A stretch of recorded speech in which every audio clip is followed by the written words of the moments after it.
किसी ऐसे शख्स के कहे में ना आ जाना जो बहुत कस्में खाने वाला है, जलील है, शरारत से इशारे करने वाला, लगाई बुझाई करने वाला, माल देने में बड़ा बखील, हद से बढ़ा हुआ बदकार, सख्त खू और इसके अलावा बदजात है। इस सबब से कि माल और बेटे रखता है,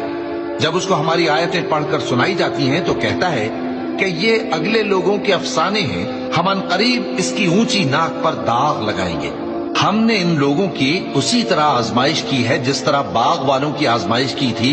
जब उन्होंने कस्में खा खा कर कहा कि सुबह होते होते हम उसका मेवा तोड़ देंगे और इंशाअल्लाह ना कहा। सो वो अभी सो ही रहे थे कि तुम्हारे परवरदिगार की तरफ से रातों रात उस पर एक आफत फिर गई, तो वो ऐसा हो गया जैसे कटी हुई खेती। फिर जब सुबह हुई तो वो लोग एक दूसरे को पुकारने लगे कि अगर तुमको काटना है तो अपनी खेती पर सवेरे ही जा पहुंचो